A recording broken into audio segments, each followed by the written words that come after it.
మరొకసారి దేవుని నామానికి మహిమగలను కాక మీ అందరు కూడా ప్రత్యేకమైన వందనాలు తెలియజేస్తున్నాను.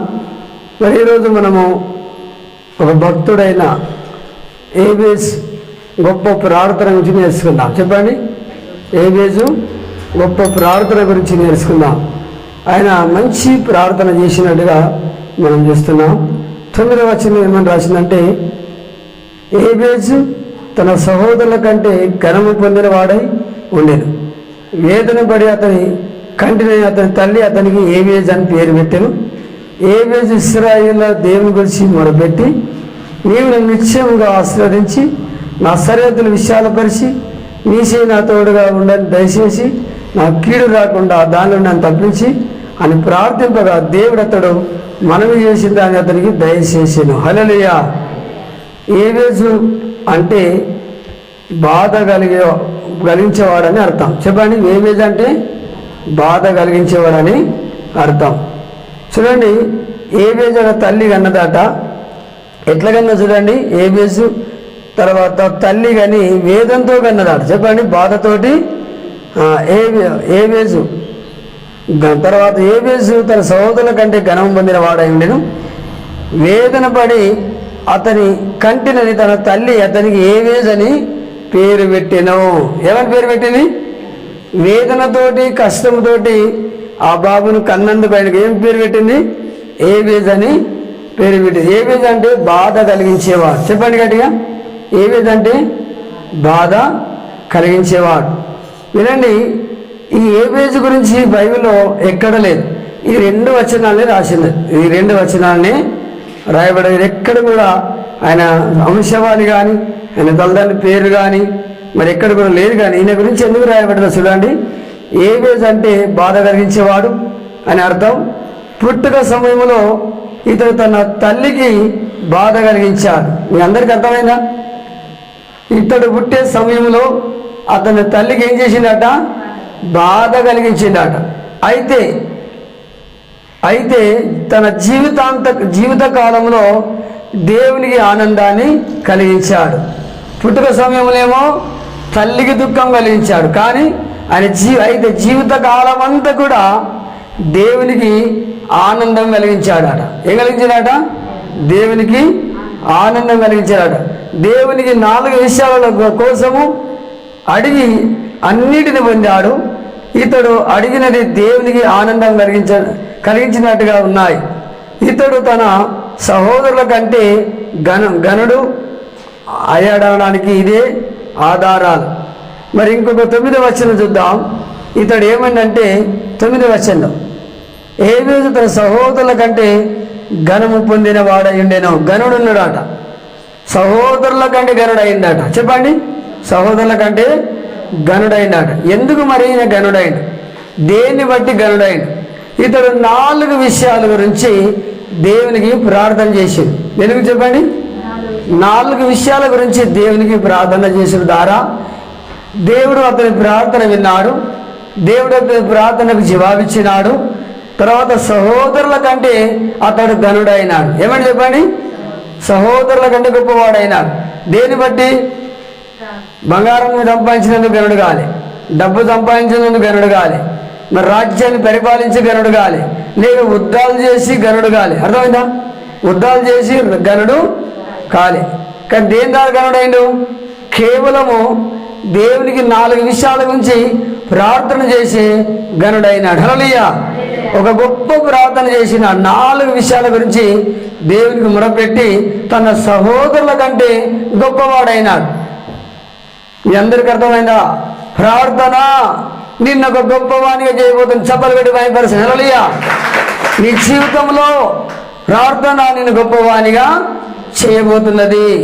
ప్రార్థన నిన్ను దీవించబోతున్నది. ప్రార్థన నిన్ను ఆశీర్వదించబోతున్నది. చూడండి, ఆయన ఏబేజు ఏ గొప్ప కార్యాలు కూడా చేయలే. ఏబేజు యుద్ధం చేయలే. ఏబేజు రాజ్యాన్ని పరిపాలించలే. ఏబేజు అడ్రస్ కూడా ఎక్కువ లేదు. వాళ్ళ వంశవాళ్ళు కూడా ఎక్కువ పేరు లేదు. ఇప్పుడు అబ్రాహం ఇస్సాకును కనను, ఇస్సాకు యాకోబును కనను, యాకోబు 12 గోత్రాలు కానీ ఇట్లా లిస్ట్ ఉన్నది. కానీ ఈయన గురించి ఎక్కడ కూడా రాయబడి లేదు. 1, 2 వచనాల. ఈయన తల్లి పేరు కూడా రాయవలేదు. ఈయన తండ్రి పేరు కూడా రాయవలేదు. కానీ ఎందుకు ఈ 2 వచనంలో ఈయన పేరు లిఖించబడదంటే, ఈయన ఘనుడు ఎందుకంటే చెప్పండి, ప్రార్థన ద్వారా. చెప్పండి, ప్రార్థన ద్వారా ఈయన ఘనుడైనాడు. మరి ఈయన ప్రార్థన కూడా దేవుని దగ్గర చేరింది. హల్లెలూయా. ఈయన ప్రార్థన కూడా దేవుని దగ్గర జవాబు కూడా వచ్చింది. ఏమేమని ప్రార్థన చేసిందో చూద్దాం. ఆయన చేసిన ప్రార్థన 4 రకాలుగా ప్రార్థన చేసినాడు. 4 విషయాల గురించి ఆయన ప్రార్థన చేసిన. మొట్టమొదటిదండి, ఏబేజు ఇశ్రాయేలు దేవుని గురించి మొరపెట్టి నీవు నన్ను నిశ్చయంగా ఆశీర్వదించి. మొదటి మాట ఏమైనా ప్రార్థన చేసిండు? యెహోవా దేవునితో చెప్తున్నాడు, దేవా నన్ను ఖచ్చితంగా నువ్వు దీవించాలి. ఏమని చెప్పిండు చెప్పండి? మొదటి మాట ఏం చెప్పిండు? నిశ్చయంగా, రూఢిగా నన్ను ఖచ్చితంగా నువ్వు నన్ను ఆశీర్వదించాలి. మొదటి మాట ఏమని చెప్పండి? నిశ్చయంగా నన్ను ఆశీర్వదించి. ఒకటి. రెండోది, నా సరిహద్దులను విశాలపరిచి. ఏమన్నాడు చెప్పండి? రెండో మాట, నా సరిహద్దులను అంటే నాకున్న భూమిని వెడల్పు చేయమంటున్నాడు, ఎక్కువ చేయమంటున్నాడు. నా సరిహద్దులను విశాలపరచమంటున్నాడు. రెండో మాట. మూడో మాట చూడండి. మూడో మాట, నీ చెయ్యి నాకు తోడుగా ఉండ దయచేసి. ఏమంటాడు? నీ చెయ్యి నాకు తోడుగా ఉండాలి. ఎన్నో మాట చెప్పండి ఇది? నీ చెయ్యి నాకు తోడుగా ఉండాలి. ఈ మూడో మాట. నాలుగో చూడండి. నాలుగో మాట, నాకు కీడు దయచేసి, నాకు కీడు రాకుండా దానిలో నుండి నన్ను తప్పించమని ప్రార్థించగా. ఏమని చేసిందట? నాలుగో మాట ఏమని చేసింది చూడండి. నాకు కీడు రాకుండా దానిలో నుండి నన్ను తప్పించమని ప్రార్థన చేసింది. చెప్పండి గట్టిగా. నాలుగో మాట చెప్పండి. కీడు రాకుండా దానిలో నుండి నన్ను తప్పించము. ఏబేజు చేసిన ప్రార్థనలో చాలా గొప్ప ప్రార్థన. హల్లెలూయా. ఏ ప్రార్థన చెప్పండి? ఇది చాలా గొప్ప గ్రేట్ ప్రార్థన, గొప్ప ప్రార్థన. చూడండి ఎంత గొప్ప మంచి ప్రార్థన అంటే, ఒక దీనుడిగా ఉండి, ఒక తగ్గింపు కలిగి ఉండి 4 విషయాల గురించి ఆయన ప్రార్థన చేసి. ఒకటేమో నన్ను నిశ్చయంగా ఆశీర్వదించమన్నాడు. రెండోది, నా సరిహద్దులనేమో విశాలపరచమన్నాడు. మూడోది, నీ చెయ్యి నాకు తోడుగా ఉండ దయచేయమన్నాడు. నాలుగోదేమో నాకు కీడు రాకుండా దానిలో నుండి నన్ను తప్పించమన్నాడు. కీడు రాకుండా దానిలో నుండి నన్ను తప్పించమని ప్రార్థన చేసినాడు. మరి అయితే దేవుడు ఏం చేసింది తెలుసా? దేవుడు అతడు మనవి చేసిన దాన్ని దయచేసిందాట. ఏదైతే ప్రార్థన 4 విషయాల నుంచి ప్రార్థన చేసిండో దానికి దేవుని దగ్గరికి వెళ్ళి చెప్పండి జవాబు పొందుకోండి. సభలు కొట్టాలి కట్టి. హల్లెలూయా. ఆయన ఏం పొందుకున్నాడు చెప్పండి? జవాబును కూడా మరి పొందుకున్నాడు. దేవులారా, మన దేవుడు ఎవరో తెలుసా? ఆశీర్వదించే దేవుడు. హల్లెలూయా. మన దేవుడు ఎవరు చెప్పండి? నువ్వు నమ్మిన దేవుడే నేను దీవించే దేవుడు, నిన్ను ఆశీర్వదించే దేవుడు. అందుకని మరి ఆదికాండం కూడా తీయండి, విజ్ఞాపించుకోండి. మన దేవుడు 26వ అధ్యాయం చూద్దాం. 26వ అధ్యాయం చూద్దాం. 6వ వచనంలో ఆదికాండం 26వ అధ్యాయం. దేవుడు కూడా చెప్పినాడు ఈ మాట, అబ్రాహాముతో చెప్పినాడు. 26వ అధ్యాయం 3వ వచనం, ఈ దేశమందు పరవశమైనము, నేను నీకు తోడయుండి నిన్ను ఆశీర్వాదించేదను. హల్లెలూయా. ఏమన్నాడు చెప్పండి? నేను నీకు తోడయుండి నేను నిన్ను ఆశీర్వాదించేదన్నాడు దేవుడు. అయితే ఈ విధంగా మొట్టమొదటిగా ఏబేసు కూడా దేవుని దీవెనను, దేవుని ఆశీర్వాదాన్ని కోరుకుంటాను. ఏమంటాను? నిశ్చయంగా నన్ను, ఖచ్చితంగా నన్ను ఆశీర్వదించాయి అంటున్నాను. ఏమంటాను చెప్పండి? నన్ను ఆశీర్వదించని ప్రార్థన చేస్తున్నాడు. అందుకని కాలేబు బిడ్డ కూడా బైబిల్లో రాసినది, నాకు దీవెన దయచేయమని నేను అడిగింది. ఏమడిగింది? నాకు దీవెన చెప్పండి అంటే ఏమన్నది? నాకు దీవెన దయచేయమన్నది. అంటే నాకు ఆశీర్వాదం దయచేయమని కూడా అడిగింది. మన దేవుని కూడా మనం కూడా ఏ రోజులాగా, దేవా నన్ను నిశ్చయంగా, నన్ను ఖచ్చితంగా ఆశీర్వదించమని చెప్పాలి. ఏమని చెప్పాడు ఆయన? నన్ను ఖచ్చితంగా రూఢిగా నన్ను ఆశీర్వదించాయని ప్రార్థన చేసినాడు. మరి ఇది గొప్ప ప్రార్థన. మన దేవుడు ఎవరంటే దీవించే దేవుడు. చెప్పండి దేవుడు చెప్పండి. మన దేవుడు ఆశీర్వదించే దేవుడు. అందుకే అబ్రాహాముతో ముందే చెప్పాడు, నేను నీకు తోడయండి, నేను నిన్ను ఆశీర్వాదించేదను. ఏమన్నా చెప్పండి. మన దేవుడు కూడా ఆదామును కూడా తయారు చేసిన తర్వాత కూడా ఈ మాటే చెప్పినాడు. చూడండి 1వ అధ్యాయం చూసినట్లయితే మరి ఆదాము కూడా ఈ మాట చెప్పినాడు. ఆదాము కూడా చూడండి ఈ మాట దేవుడు తెలియజేసినాడు. 20వ వచనం, దేవుడు వారిని ఆశీర్వదించెను. చూడండి, దేవుడు వారిని ఆశీర్వదించెను. ఎట్లనే మీరు ఫలించండి, అభివృద్ధి పొందండి, విస్తరించండి అని, భూమిని లోపరుచుకోండి అని కూడా చెప్పినట్టుగా చూస్తున్నాం. మన దేవుడు ఎవరంటే చేసిన తర్వాత దీవించే దేవుడు. హల్లెలూయా. ఆదామును తయారు చేసి ఏమన్నాడంటే వారిని ఆశీర్వదించినాడు. ఏం చేసి చెప్పండి, వారిని. కాబట్టి దేవుడు ఈరోజు నీవు నేను కూడా దేవుని ఆశీర్వాదాన్ని కోరుకోవాలి. మరి ఎబేజు చేసిన ప్రార్థన చూడండి, పుట్టంగానేమో తన తల్లిని దుఃఖపెట్టిన వ్యక్తి, తల్లిని బాధ పెట్టిన వ్యక్తి, కానీ తన జీవిత కాలం అంతా కూడా దేవుని సంతోషపెట్టిన వ్యక్తి. సఫలు కొట్టండి, హల్లెలూయా. జీవితకాలం అంతా దేని ద్వారా సంతోషపెట్టిండు?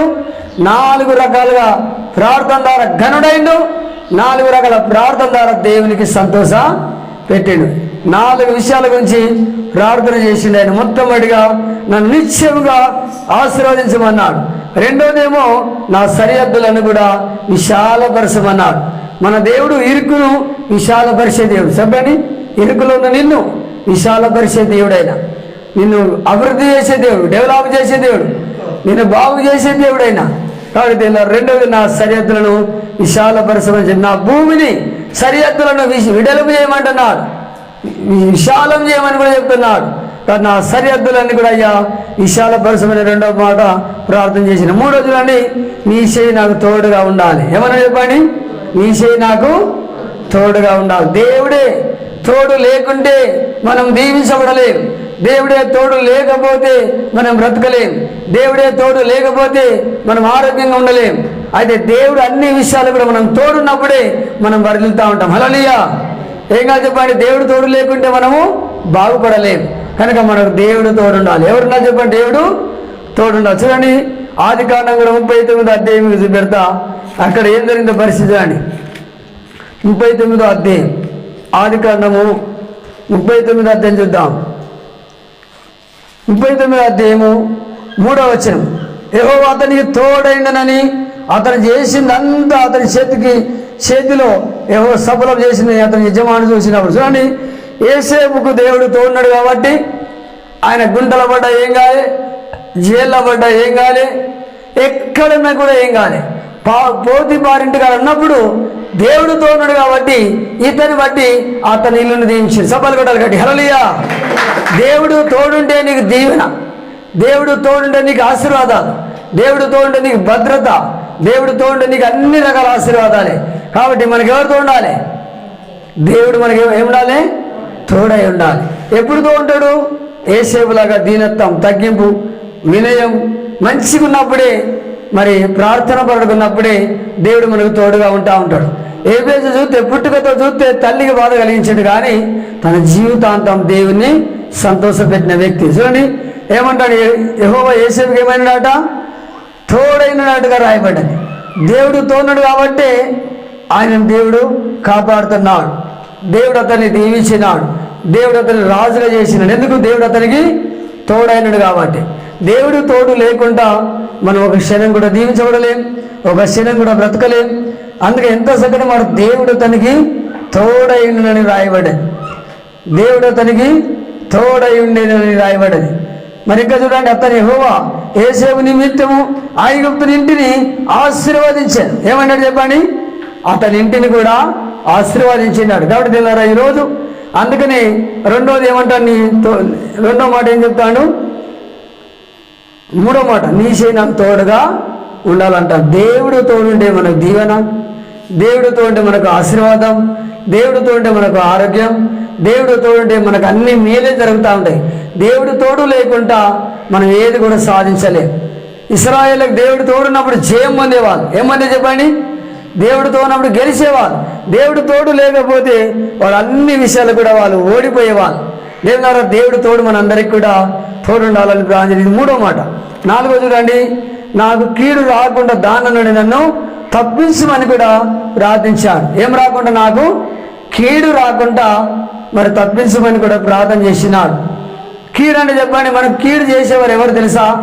సాతానుడు నీకు నాకు ఎన్నో కీడులు, ఎన్నో నష్టాలు వాడు కలగజేస్తూ ఉంటాడు. ప్రతి దినం కూడా దుష్టుడు వాని పని ఏంటంటే కీడు చేసేది వాని పని. చెప్పండి, ఏ పని? సాతాను పని చెప్పాలి. కీడు చేసేది సాతాను పని. అందుకనే మనము సాతాను కీడు చేయకుండా ఉండాలంటే ప్రతిరోజు కూడా ఏమని ప్రార్థనలే ఏబేసులా దేవా నాకు ఏ కీడు రాకుండా దాని నుండి నన్ను తప్పించమని మనం ప్రార్థన కూడా చేయాలి. అపవాది గాడు సాతాను గాడు ప్రతి దినం కూడా దేవుని బిడ్డలకు కీడు చేయడానికి ప్రయత్నం చేస్తారు. వాడు ఏం చేయడం చెప్పండి, కీడు చేయడానికి వాడు చూస్తూ ఉంటాడు. అందుకని ప్రతి దినం కూడా ఏబేసులాగా ఏమని చెప్తాడు, నాకు కీడు రాకుండా దానిలో నుండి నన్ను తప్పించమంటాడు. ఏమంటాడు, కీడు రాకుండా దాని నుండి నన్ను తప్పించమని కూడా ఎంత చక్కటి ప్రార్థన చేసినట్టుగా మనం చూస్తున్నాం. కాబట్టి ఈ 4 రకాల ప్రార్థన చేసినప్పుడు దేవుడు కూడా అతని మనవి విన్నాడట. చెప్పండి, అతనికి జవాబు కూడా ఇచ్చిందాడు. మరి దీన్ని బట్టి అతడు ఏమైనా చూడండి, 9వ వచనం చూడండి. ఈ 4 రకాలుగా ప్రార్థన చేసినప్పుడు ఆయన ఏమైందంటే సహోదరుల కంటే గనుడైనాడు. చెప్పండి గట్టిగా, సహోదరుల కంటే గొప్పవాడైందట. దేవులారా ఈ రోజు నాడు నువ్వు గొప్పదాన్ని కావాలంటే, నువ్వు గన్నురాలు కావాలంటే నువ్వు ప్రార్థన పరురాలు ఉండాలి. హల్లెలూయా. ప్రార్థన ప్రార్థన ప్రార్థనే నిన్ను గొప్పదానిగా చేస్తుంది, నిన్ను గొప్పవానిగా చేస్తుంది. ప్రార్థన చూడండి, ఏబేసు ఒక విలువ లేనివాడు, ఒక ఎన్నిక లేనివాడు, ఒక రాజు కాదు, కానీ ఆయన విలువ వచ్చింది. ఆయన పేరు కూడా బైబిల్లో రాయబడింది. ఎందుకు చెప్పండి, ఆయన గనుడైన దేని బట్టి తెలుసా, ప్రార్థన 4 రకాలుగా దేవునికి ప్రార్థన చేసినందుకు ఆయన గొప్పవాడైండు, ఆయన గనుడైండు. దేవులారా ఈరోజు మరి నీ ప్రార్థన నేను దీవించబోతాను, నీ ప్రార్థన నిన్ను ఆశీర్వదించబోతాను, ప్రార్థన నీకు మేలు చేయబోతాను, ప్రార్థన నీ కీడులకు నేను తప్పించబోతాను, ప్రార్థన నీ సరిహద్దులు విశాలపరచబోతాను, ప్రార్థన దేవుని చేయి కూడా నీకు ఎప్పటి తోడుగుండాలని సాయం చెప్తాను. అందుకని మనం అన్నిటికంటే ముఖ్యంగా మరి మంచి ప్రార్థన పరురాలుగా ఉండాలి, మంచి ప్రార్థన పరుడుగా ఉండాలి. ఎప్పుడైనా గైనడైడు, ఎప్పుడైనా ఎంతగా దీవించబడు ఏవే చెప్పండి.